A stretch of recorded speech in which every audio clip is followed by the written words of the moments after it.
to the court. My name is Stuart Goodman. With me today are my co-counsels, Miriam Serkin, Zeke Singer, and Javier Phillips. We are here today to argue that the Civil War was unjustified.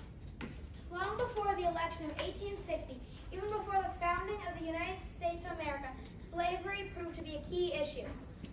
Slavery provided customers to many textile mills through buying clothes for slaves. Plantation provided cotton to many textile mills in America and around the world. Slavery was so closely intertwined with the entire economic system, even the most morally uncomfortable with slavery could not see a life without it. The very founders of the Constitution made loopholes to get around slavery.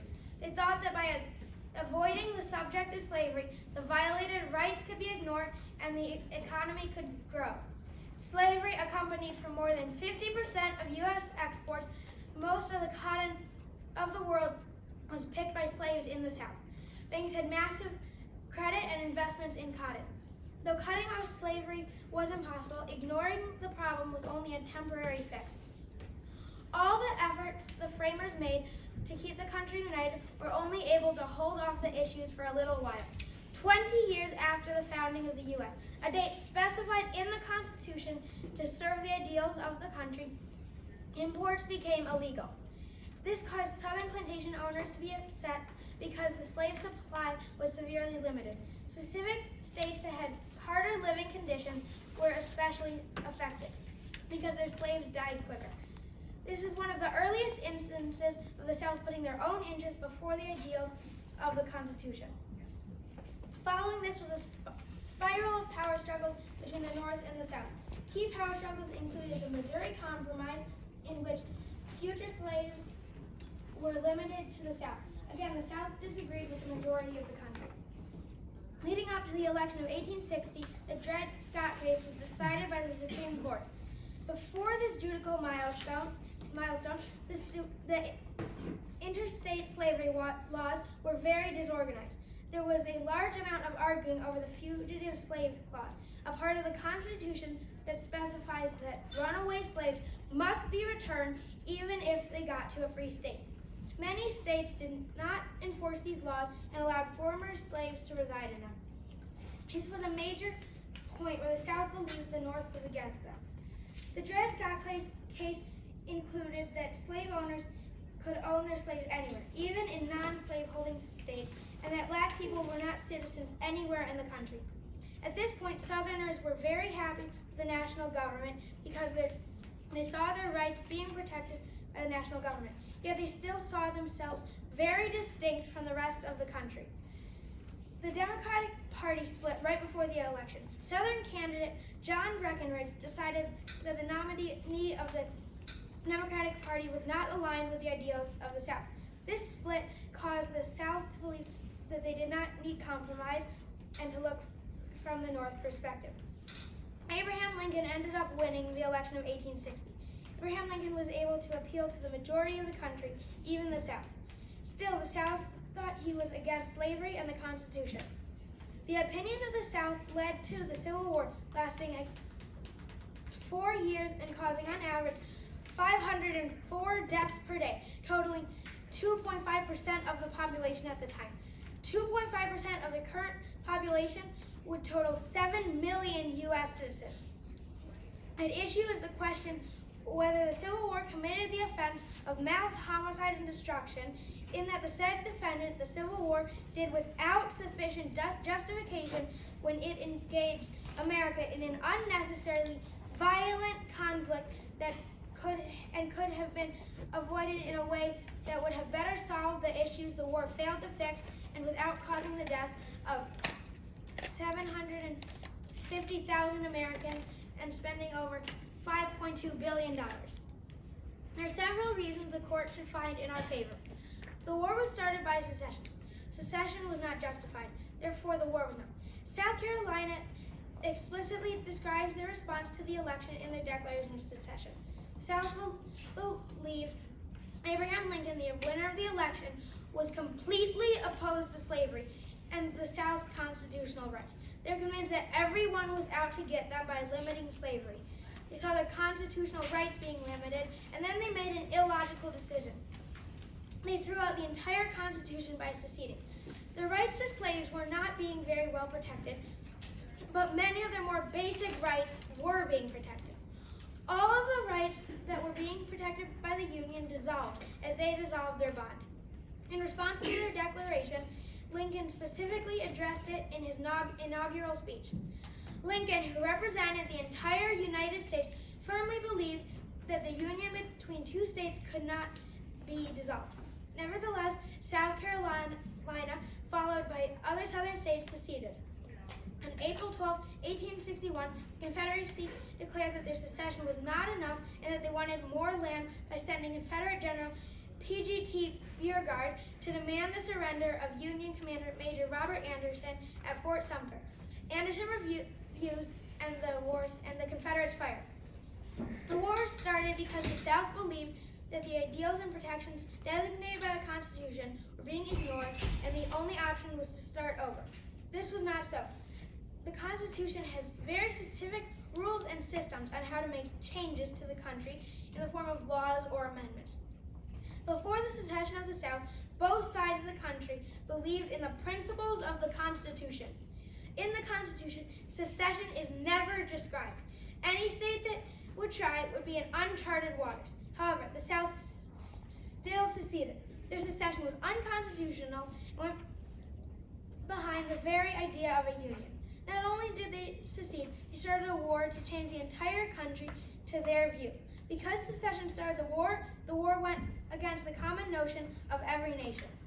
Choices were made at Fort Sumter that marked the start of the Civil War, but this could have played out very differently.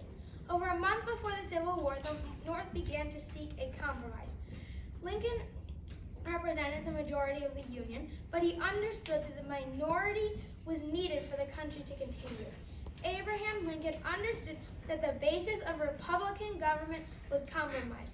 Not just the minority giving in to the majority, but rather both sides compromising for the good of the nation. By looking to compromise, Lincoln tried to avoid the war. Still, the war did happen, and people were left to deal with the consequences. The Civil War scarcely resolved the conflict because despite the major loss of life and property, slavery was roughly eliminated, and the U.S. economy did not fully collapse. Though the war did solve its main two goals on the surface, reincorporating the Confederate States of America into the Union and abolishing slavery, a geographical line still tore the North and South apart.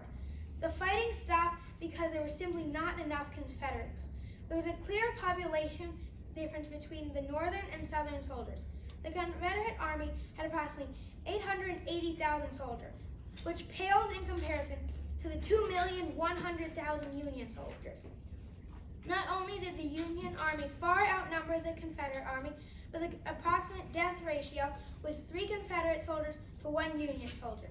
Hatred from the South to the North did not end with the war. If anything, it grew. The slaves were free, but what kind of a world were they released to? They were released into a world of racism, a world that hated them, a world adjusting to all the changes made since they had left the Union. Most of all, a world they were not properly reintroduced to. The war came at a major cost, the loss of about 750,000 people and $5.2 billion at the time. With so much loss, you would think that people would have resolved the problem, right? Not really. While slavery was legally ended, racism was not. The major downfall of the fight for the end of slavery and racism occurred on April 15, 1865, when Abraham Lincoln was assassinated, and later that day, President Andrew Johnson was sworn into office. Abraham Lincoln had established a calm Reconstruction plan involving the reintegration of the southern states that had seceded and providing fair rights for the newly freed African Americans. Andrew Johnson was from the South, and many people considered him to be a racist. After all, he was not doing anything to stop racism, allowing the continuation of racist propaganda and segregation. Andrew Johnson completely scrapped Lincoln's plan of Reconstruction and quickly developed his own to restrict African Americans' rights even more through various black codes and pig laws. Andrew Johnson paved the way for modern racism that still exists with us all throughout the country. From before the war, the southern states alienated themselves from the rest of the country and unconstitutionally seceded. If secession had never taken place, the Confederate States of America would not have been there to start the war. Once the secession took place, the North began to look for compromise. The North had the larger military, therefore they were in a negotiating position and could have easily avoided the war. The North tried and failed to use the war to their advantage to solve problems that had been there for a long time. Both the main goals of the war failed under Andrew Johnson's leadership. Accordingly, we ask that you find the Civil War unquestionably took place on unjust terms because it could have been avoided through constitutionally legal actions in a way that would have better improved the country's faults that the war failed to solve. Thank you for your time. Lincoln's inaugural address, in which he states, "I have no purpose directly or indirectly to interfere with the institutions of slavery in the states where it exists. I believe I have no lawful right to do so, and I have no inclination to do so." In this, Lincoln is stating that he has no intention of interfering with the institution of slavery. This further proves the point that the Civil War was not justified, because the South ended up interpreting this as him saying he wanted to abolish slavery, and took it as a direct threat. The South's opinions on this address ended up leading to the Civil War by having multiple states secede. If this was the reason for war, indirectly or directly, then that would not have been a justified reason. This would have been a justified reason. This wouldn't have been a justified reason because, first of all, they misinterpreted it, and it was just a speech, and he hadn't actually done anything yet.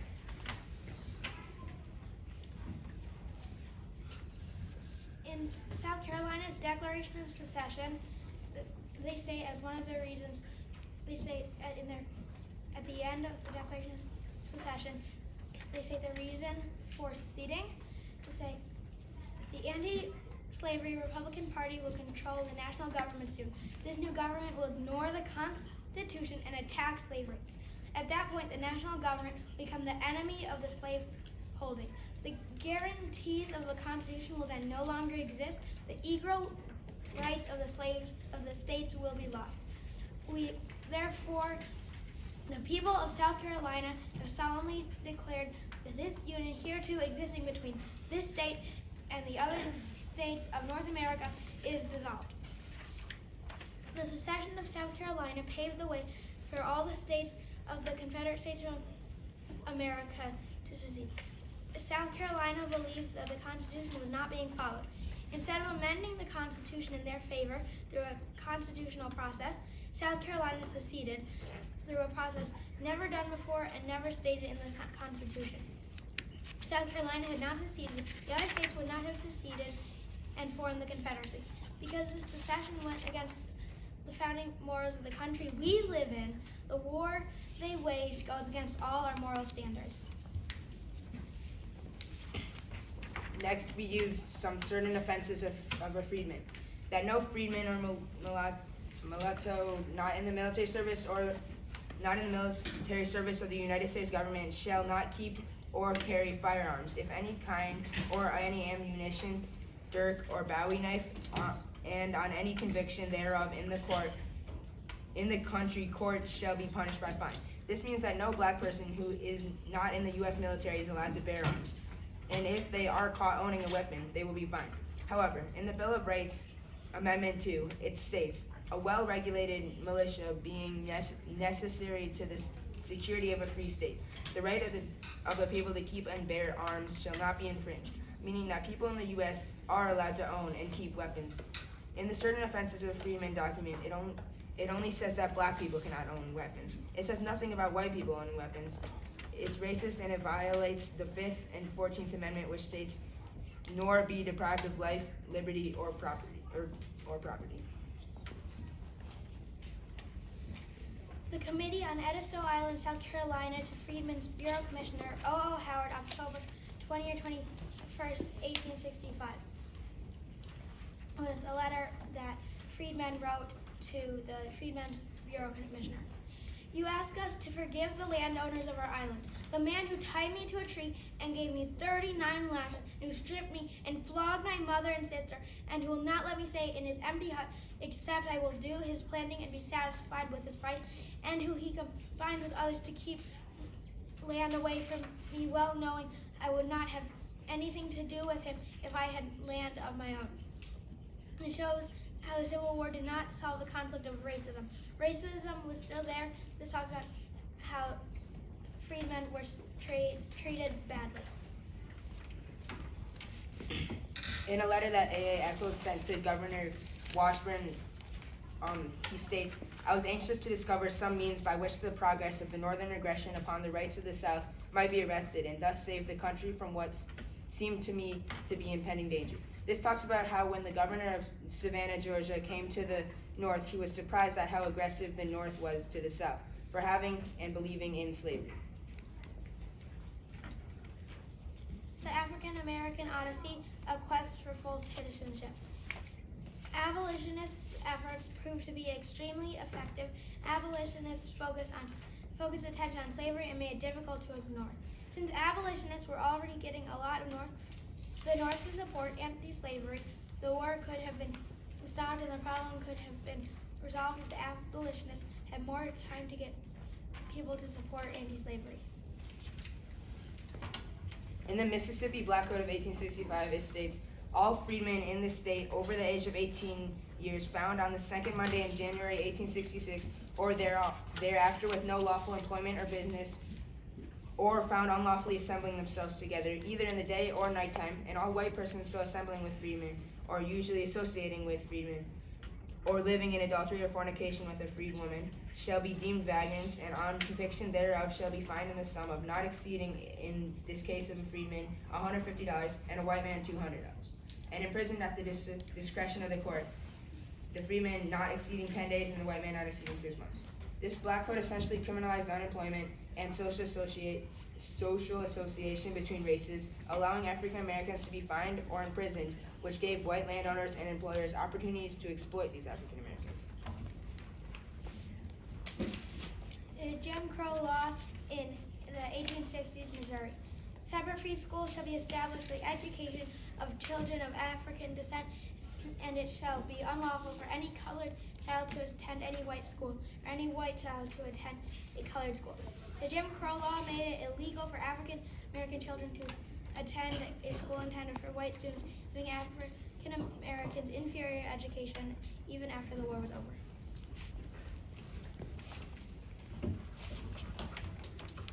Do we live for the next year? So you guys are going to call your witnesses. Okay.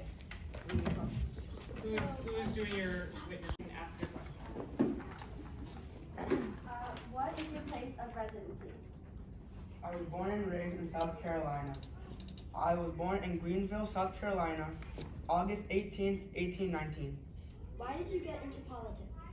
I'm interested in politics because I want to support South Carolina. What do you do for work? For work, I study law and I work as a Congress member for South Carolina. What is one problem you want to be solved? The biggest problem, in my opinion, is that the countries are not following the Constitution, and the solution is to restart and create a new union. What are your thoughts about slavery in the South? Slavery in the South is amazing and is running our union. Why do you want South Carolina to secede? I want South Carolina to succeed so it can help our union and help it grow. What are your opinions on the Supreme Court with the Dred Scott case? I really like the Dred Scott case. The Supreme Court is really good and the government is too. And then why do you vote to secede? Because we do. It's better.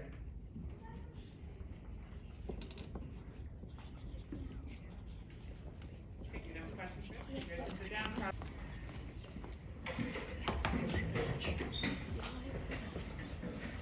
Mr. Ashmore, did you own slaves? Yes, we own slaves. And you said you think slavery was an amazing thing. Yes. Why do you think that slavery was an amazing thing? Because if you have land, slavery can help you with your land and produce more crops, which means the factories sell more tools for the land, which helps the factories get more money and grow. Okay, so if you said you said it was like a good thing for South Carolina to secede, right? Yes. Why was it a good thing for the South to secede? The South, it was good to see because it shows the other states that they can also secede and leave our union.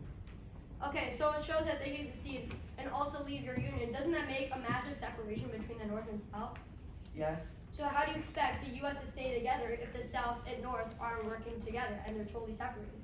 They don't have to work together. They can be separated. So then the country wouldn't be here today if they separated, right? Yes. So therefore, there's a big problem in that because the country can't be how it is. The country can't be how it is today if you have the North and South that are not on the same page. They're not supporting each other. There wouldn't be an economy, right? So you said that the South was running the Union, Yes. keeping it going. Yes. Then how did the how did the Union still keep going after the South seceded? Because the South produced enough resources and materials to run the union. But the South wasn't a part of the Union at that point. Yes, but before they were. Okay. So, do you think the South leaving the Union helped the Union progress?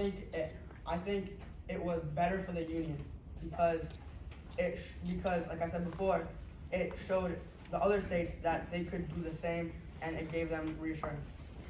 How did leaving the Union benefit the South? I do not want to answer that question. Why don't you want to answer that question? I don't know how to answer that right now. Oh, can we request that the judge makes him answer the question? No, he doesn't have an answer for it right now. You're gonna accept that answer and move on. How do you believe? Why do you believe that slavery helped the Union become the thing it is today? Because more slaves means more land. Because more people to work the land means more crops, which means the factories have to produce more tools, which gives the factories more money to, and part of that money goes to taxes, which goes into homesteads, which helps the land grow, which is like a cycle. So, if there's slavery across the entire U.S., how the South wanted it, there would be no work for people who didn't own slaves. It would all be taken over by the slave owners. All the slave owners would just grow the wheat, the potatoes, everything. So then there'd be no work for all the other people who don't own slaves. That is not correct. How is that because, correct? First of all, the slave owners, they make money off their slaves, and people who don't own slaves, they can work in the factories and they can work other jobs. No, but if all of the slavery is conquering all of America, then how are you going to have these factory people work it if you're going to have slavery all over the land? Why wouldn't the factory owners just buy slaves to work in the factories? Yes. That would be easier for them, but also that would cost more money and more support. Why would it cost more money if slaves are cheaper than actual people you're paying?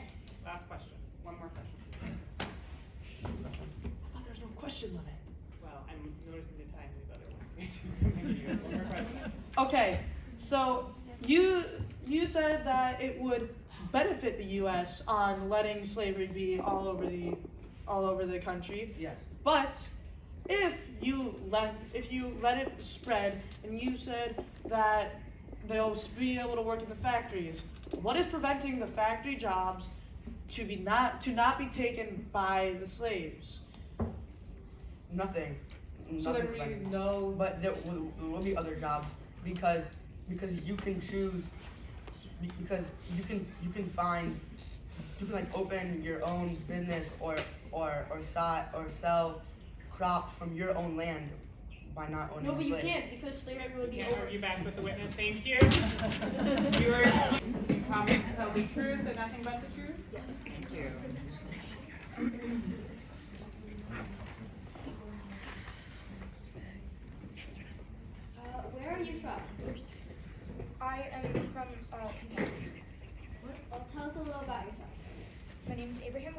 I was born on February 2nd in 1802 in Kentucky, and I later moved to Springfield, Illinois in 1830.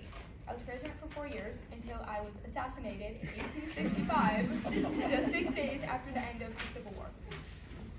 What is one of your accomplishments in life? One of my greatest accomplishments was becoming the 16th president in 1861.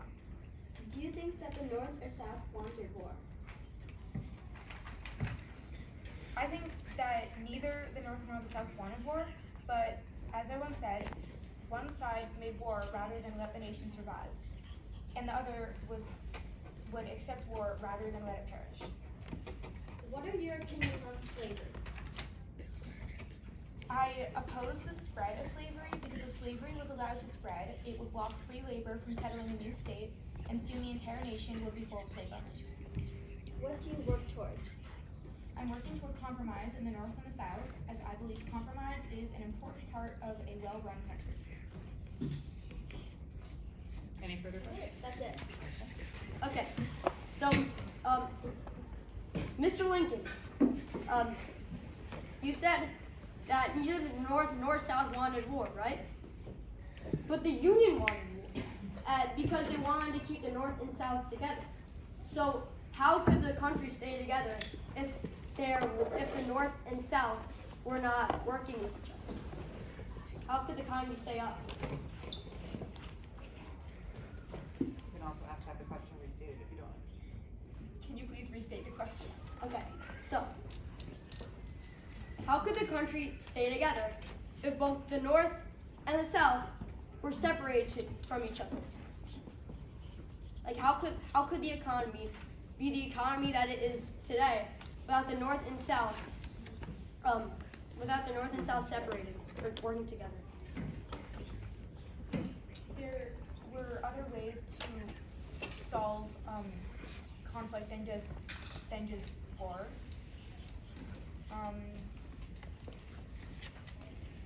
I do not have a very good answer to that question. What were some of the other ways? Again, I do not have a very good answer to that question. You said I have other ways, but then later at another point in the question you said I don't have an answer to the question.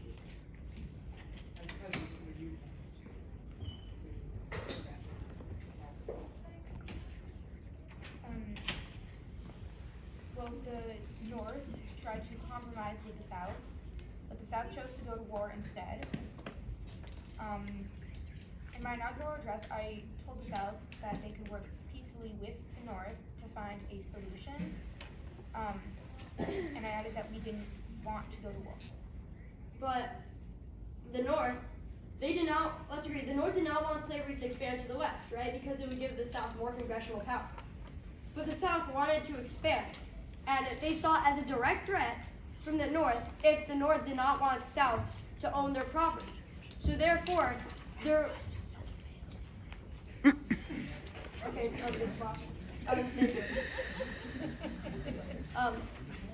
okay, so how could the North and South compromise with each other if there's a big divide between both of them? Because the South wanted to expand slavery, but the North didn't. They could have found a way to compromise where the South could keep slavery but not let it spread to the West and then possibly the North. But slavery was an important part of getting cotton and getting money. Okay, so let's skip ahead to where they did separate.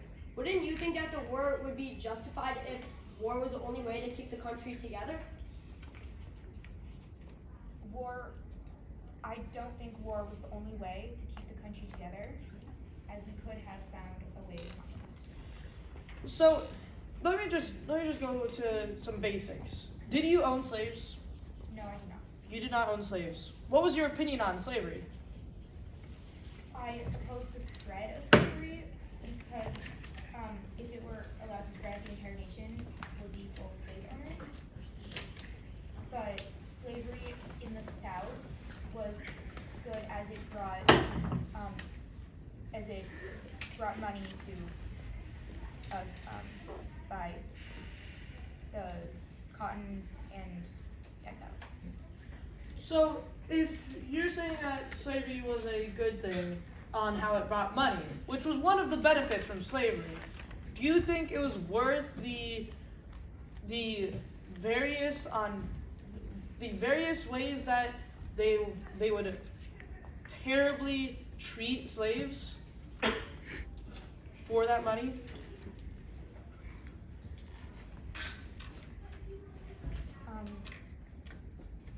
As I said, I did not own slaves, so I am not particularly, I do not particularly know a lot about how they were treated, as I'm not a part of slave owners, because I'm not a slave owner. Last question. Oh, I have two questions. Yeah, quick question. Okay, so what are your what? Okay, so earlier you said that compromise, you didn't really have reasoning for how there was compromise, right? So therefore, wouldn't the war be justified if you have no proof to say that there was no possible compromise? I mean, the only way for war to start was by them fighting for it, the North and South. Wait, can you please restate that question? Okay, so earlier on you said that there's no compromise, that there were ways for compromise, but I don't remember that you actually stated any of the ways in which compromise was possible. So therefore, wouldn't you think that the war was justified because there are no way that the North and South could compromise, meaning the war was the only way to keep the U.S. together? Well, simply because the outcome was good doesn't mean that the way we got there was good. Thank you. I live on a plantation on an island in South Carolina. Were you a slave? Yes, I am a former slave. What is your experience as a slave? It's so hard to talk about. My former master was really bad. How did he treat you? First off, he tied me to a tree and gave me 39 lashes. He stripped me and flogged my mother and my sister. He doesn't let me stay into his empty hut, except I have to do his planting and I have to be satisfied with his price. And he combines with others to keep away land from me, well knowing that I wouldn't have anything to do with him if I had land of my own. Well, how did you become free? My master ran away from the plantation. What did you do after you were free? After I was free,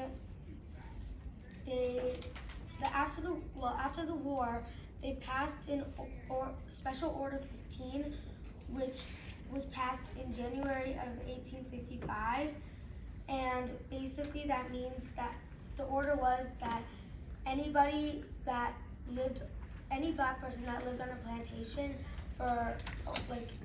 and their master had died or ran away, they got 40 acres of the plantation. So that's what I did, and then a year later it got taken away from me, and so that was really hard. Well, what is an issue that you want to be solved? I want rights. I want my national rights, and I want everybody that is black to have national rights. What was something you accomplished in your life? Going back to my land being taken away, I wrote an open letter to the government saying that this wasn't fair, and this is what I said. Also, we had to say sorry to our former master, which is totally not fair because, as I said, they did all these bad things to us. I said, no way, like I would do that after all he did, and then I listed all the things that he did to me, and then I said, I cannot forgive that. I will never forgive him. And anyway, does it look like as if he's forgiven me? You have not asked him to say sorry to us, seeing as how he tries to keep me in a condition of helplessness. This cannot go on. Anyway, if you take away our land, you're setting me and my brothers and sisters to become slaves again. What was the whole point of the war? What were the deaths for? What were all the men and women fighting for their lives for? What was the point? If all you're trying to do now is bring back slavery, what was the point of the war? The war was to redeem us, to set us free. We became free. And now you're trying to put me and my brothers and sisters back into the suffering we had gone through for so many years? Are you crazy? In my brother and sister's hands, there is no rights to secure us. There is no law that which our hands can reach. The state will make laws that we cannot be able to hold land, even if we pay for it. Landless, homeless, voteless. We can only pray to God and hope for his help. Your influence and assistance with the consideration of esteem, your abundant servants on behalf of the people, Ishmael Moultrie. That's what I said. Do you think the war solved the conflict? No, it didn't solve the conflict. Racism against me and all the other black women, children, and men were still, there was still racism. How would you describe your condition before the war compared to your condition after the war? I feel like they're the same in many different ways.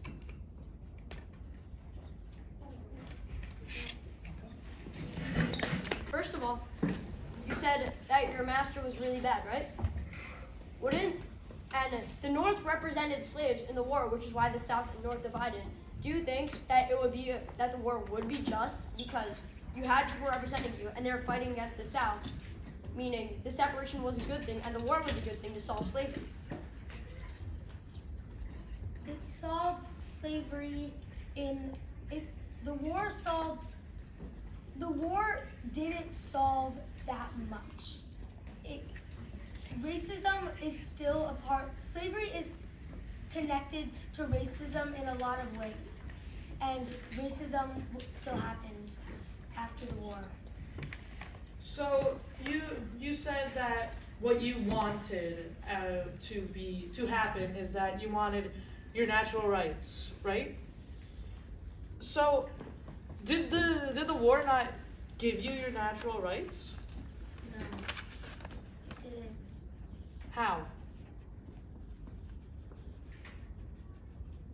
Which of your natural rights was not protected after the war? Think of your natural rights. Liberty. Why wasn't liberty given to you or restored? I didn't get to go places that I wanted to go. How were you prevented to do that? There were racist laws that black people couldn't do things. Like, I couldn't get, later, in 1950 or whatever, there were still laws that said I couldn't get on a bus without sitting in the back. Yeah, but wasn't the Civil War after 1950? Oh wait, sorry, my bad. 1850, that's my bad. Just Late. But, forget that I ever said so what did you do after you were freed? After I was free, I got 40 acres of land taken away from me, and then I wrote a open letter to the government. But you, at least just from my research, you're also a reverend, right? A priest. Okay, yeah. And so, well, this isn't gonna work that well, but so you're a reverend. How did your opinions on slavery with your religious opinions and your just opinion go together? They don't really have to. Okay. How do you think? Wouldn't you think that the war was justified because everything that was fought over the war was solved? Wait, can you restate that, please? Wouldn't you think that the war would be justified because everything that was fought over during the war was solved?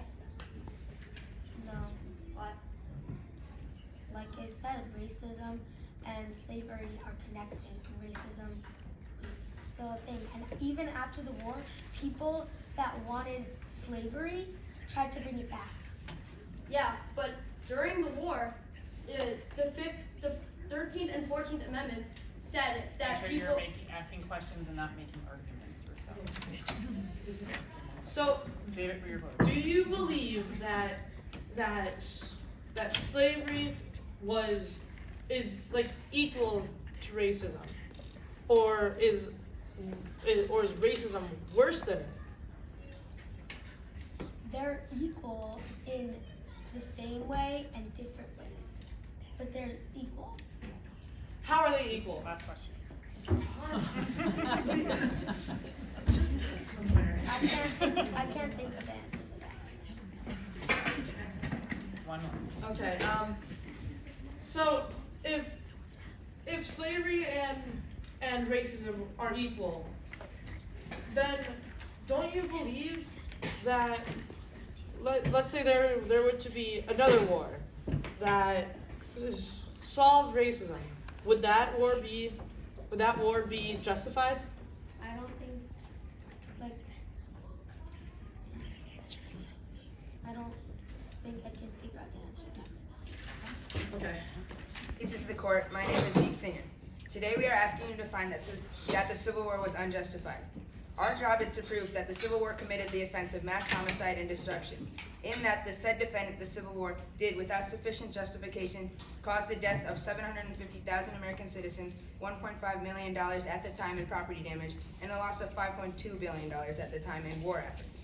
The evidence has shown that the Civil War was absolutely unjustified because it could have been avoided through compromise and constitutional actions in a way that would have better solved the issues the war failed to fix.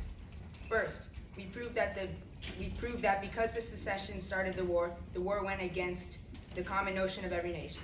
We did this with the following evidence: South Carolina's Declaration of Secession and a letter that A.A. Eccles had sent to Governor Emory Washburn of Massachusetts. In A.A. Eccles' letter to Governor Emory Washburn, A.A. Eccles states that the North is getting progressively more aggressive towards the South, and soon the government might take away the South's rights. A.A. Eccles correctly portrays the South's opinions on the North through his letter. The South already viewed Lincoln as a direct threat, thinking that he was going to abolish slavery and take away their rights, which South Carolina states in the Declaration of Secession. In South Carolina's Declaration of Secession, it states that the new government will ignore the Constitution, attack slavery, the equal rights of states will be lost, and the Union has been dissolved. Abraham Lincoln and the U.S. government refused to recognize this mass secession as legitimate. With Lincoln determined to preserve the Union, the conflict escalated rapidly. In January of 1861, President James Buchanan sent the unarmed commercial steamer Star of the West to resupply Fort Sumter, but it was forced to turn back after Confederate forces fired upon it while it was in the harbor. The breaking point came in 1861 when, after the Union troops stationed at Fort Sumter refused to surrender, Confederate forces deliberately attacked the fort, officially marking the beginning of the Civil War. The secession of South Carolina paved the way for all states of the Confederate States of America. South Carolina believed that the Constitution was not being followed. Instead of amending the Constitution in their favor through a constitutional process, South Carolina seceded through a process never done before and never stated in the Constitution. If South Carolina had seceded, the other states would not. If South Carolina had not seceded, the other states would not have seceded and formed the Confederacy. Because the secession went against the founding morals of the country we live in, the war waged goes against the common notion of every nation. Firstly, we called up John Durant Ashmore, who is a congressional representative for South Carolina. John said that the South is very peaceful, but the North is aggressive. John thinks that the biggest problem is that the country is not following the Constitution, and the only solution is to create a new union. Also, that slavery is amazing and is running their economy. Next, we proved that the war was partially the only option because Abraham Lincoln was working on a possible compromise. We did this with the following evidence: Abraham Lincoln's inaugural address. In it, Abraham Lincoln states that he has no intention to interfere with the institution of slavery. Lincoln stating that he was neutral on slavery was him trying to find a compromise, because if he said he wanted to abolish slavery, it would have enraged the South. But if he said he wanted to expand slavery, then he would have enraged the North. Secondly, we called up Abraham Lincoln, who was the 16th President of the United States. Abraham said that the North tried to compromise with the South, but the South decided to go to war, and that he was working on a compromise between the North and the South, because he believes that compromise is an important part of a well-run country. Finally, we proved that the Civil War scarcely resolved the conflict, because despite the major loss of life and property, slavery was roughly eliminated, and the U.S. economy did not fully fall through. We did this with the following evidence: the Mississippi Black Code of 1865 and a Jim Crow law created later in the 1800s in Missouri. The Mississippi Black Code of 1865 says that if an African American was caught unemployed, illegally assembling among themselves during the day or at night, and illegally assembling with whites or living with a white, then they could get sued or even arrested. This Black Code essentially criminalized unemployment and social association between races. allowing African Americans to be fined or imprisoned, which gave white landowners and employers opportunities to exploit these African Americans. The Jim Crow law created later in the 1800s in Missouri says that there should be segregated schools created to separate children of African descent from whites. This Jim Crow law made it illegal for African American children to attend a school intended for white students, giving African Americans inferior education. We lastly called up Ishmael Moultrie. Ishmael was a slave in South Carolina, but was freed during the war. Ishmael said that Andrew Johnson, the 17th president, arranged to take away their newfound land to give to their previous enslavers. Ishmael was mad about this, so he sent the government official trying to get the land back a letter talking about all the hardships he had to endure while enslaved, and that if they returned the land, they would become slaves again. Then, what would the war have been for? The defense tried to show out different amendments ended slavery, but these amendments did not fully end slavery because people inside and outside of the government found loopholes to continue slavery through different black codes and pig laws, which we talked about in our evidence trial. Despite the amendments somewhat ending slavery, it didn't end racism. Slavery is just a subgroup of racism, while racism covers all topics of discrimination that groups big and small have to endure. Fighting the Civil War, which caused major loss and mass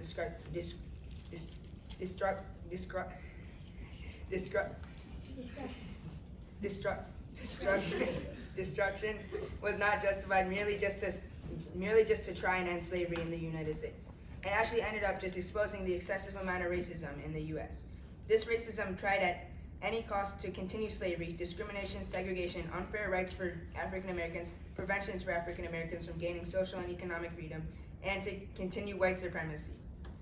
In conclusion, while the Civil War did successfully end slavery in the U.S., it had come with a large cost of mass homicide and destruction. Other options were viable without such a great cost. For example, there's possible legal action that could have been taken to lead to the same outcome without such a cost.